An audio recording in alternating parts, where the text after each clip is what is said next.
Hello, everybody. I'm Larry Ridley, and this is the NFL on EA Sports. It's a fresh start throughout the league here in Week 1 as these two teams have high hopes for the season ahead. So let's go down to Tampa, Florida, where Jim and Phil are on the call.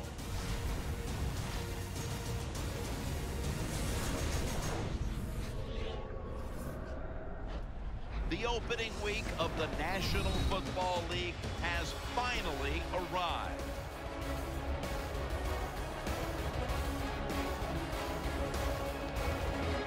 Hello, friends. Jim Nance along with Bill Sims. And Phil, it's the start of a whole new season. There's a sense of renewal in the air and all kinds of hope. And how do you feel about getting this season underway? Well, there's all kinds of a lot of things. You got a lot of new players on each roster. You practice during the offseason. Very little during preseason games. Why? Because you're worried about injury. Can all these components fit together and give yourselves or give your team a chance to win? We'll find out some of those answers here today. The Buccaneers are back deep, waiting to return the kick. Lee's prepared to kick it away. What's going on, guys? This is Sim with Vengeance, and I'm back here with some more Madden NFL 15 Buccaneers franchise. And today we begin our season against the San Diego Superchargers. And our team is slightly better than last year. I'm not quite sure how you want to put it. But we don't have some of our offensive pieces. Like, we lost Jerome Simpson. We really didn't add anybody in the free agent market that was notable anyway. We may have added a couple of offensive linemen that were just kind of there, but hopefully we can use them effectively and hopefully get ourselves to the Super Bowl. We've been close the last couple of seasons. Last year we lost in the divisional round against the first year we lost the divisional round against the Lions, and then last year we lost in the NFC Championship against the Arizona Cardinals. So, and our record has been improving every year since the franchise started. First year we went 12-4. Last year we went 14-2. And hopefully we can get that #1 seed this year, because last year we were only the #2 seed.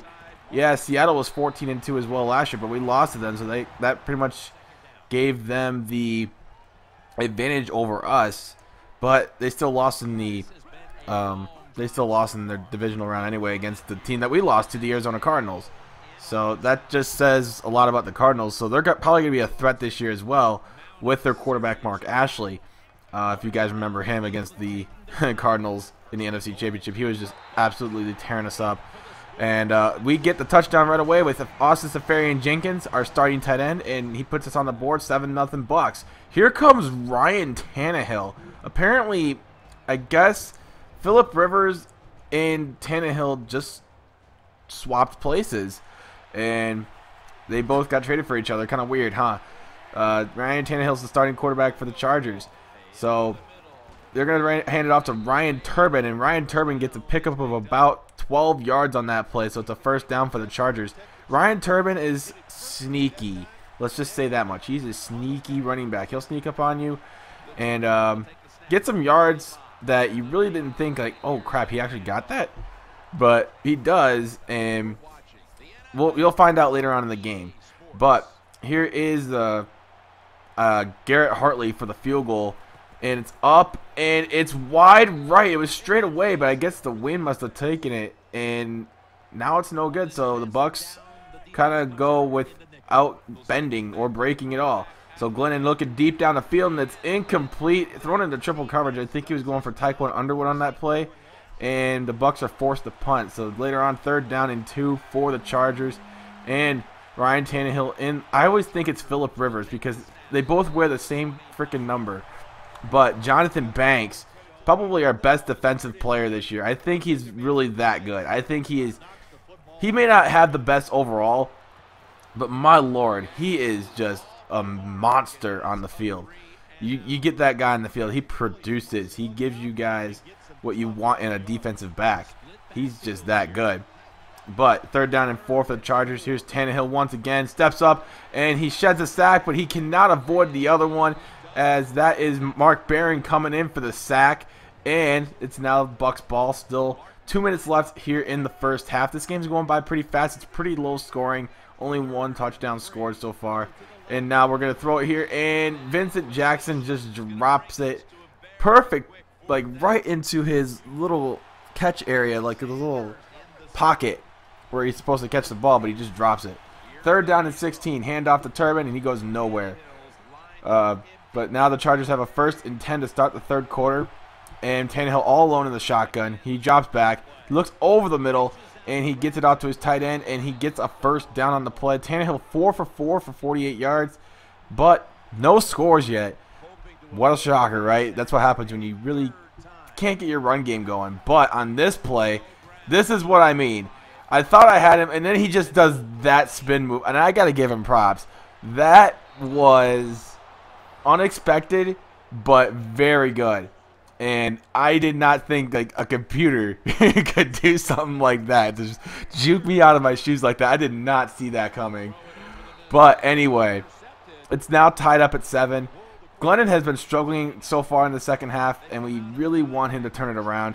It doesn't really help either that his receivers are dropping balls.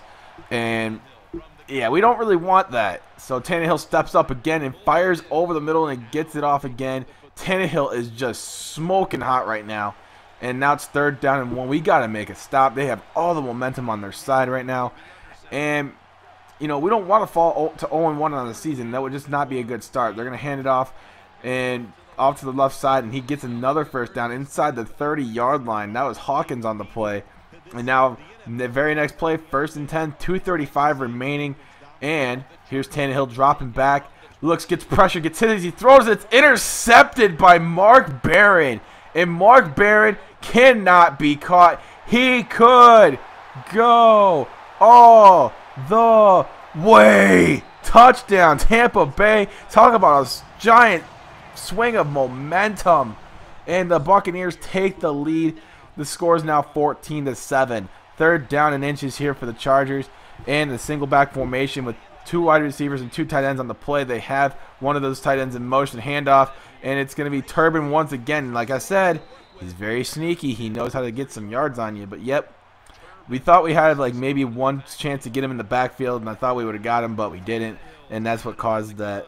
You know, we had too much pressure on one side, and it really just kind of screwed us over. But we caused the fumble, and Michael Johnson picks us up. And Gerald McCoy causes that fumble, and the Buccaneers just have all the momentum right now. But we really thought, like, oh, crap, we could be in a tough spot because they got that touchdown off that big play, and now they have the ball again, getting 1st downs, almost in scoring position. And, hell, it just turned the game around with that interception. But Pearson there with the catch, and now it's 2nd and 4 here for Mike Glennon, offset eye. And hand off to Doug Martin. He hasn't been really getting a whole lot of action today because he has been kind of sluggish. 14 carries for 59 yards. Not really the best day from him, but, I mean, it could be worse.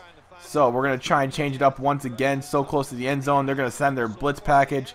They're bunching up their defensive line. And we just throw it over the top to Safarian Jenkins. Touchdown Bucks. 21-7. Just like that. And now, 2nd and 18 for the Chargers as we begin the 4th quarter. Here is Goldson and Weatherspoon coming up near the line, and that's Keenan Allen with the catch right there, and that's another 1st down for the San Diego Chargers. 2nd down and 3 here for the Chargers. Here is Tannehill once again, steps up, throws over the middle. Now, actually, that one's caught by Keenan Allen again, and this time he is hurt thanks to Deshaun Goldston's big pop-up that he laid on him.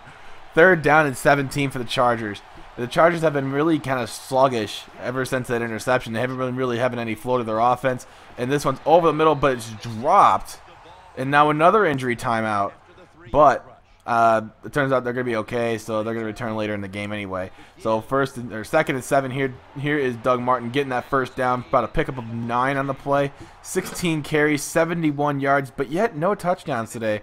Usually he's the guy who you want to go to like we did last year. We relied on him a lot. He got the single-season rushing record, and today he's been kind of quiet, you know, not really getting many yards. The defense has been playing well. The offense definitely has used a lot of the air today, but I mean, it's only week 1. You can't really predict what's going to happen just based off of one game. But, hey, we'll take what we can get today. As you see, 3rd down and goal. And this is a prime example of just how good the Chargers' run defense is. They blitz the line, and they make the stop. So we're going to have to settle for a field goal and make it 24-7. And this game's pretty much out of reach. Under 2 to go, up by 3 scores. And things are looking good for us to go 1-0. But here's Tannehill still trying to go for it, trying to get some momentum for his team, and it's intercepted again by Mark Barron.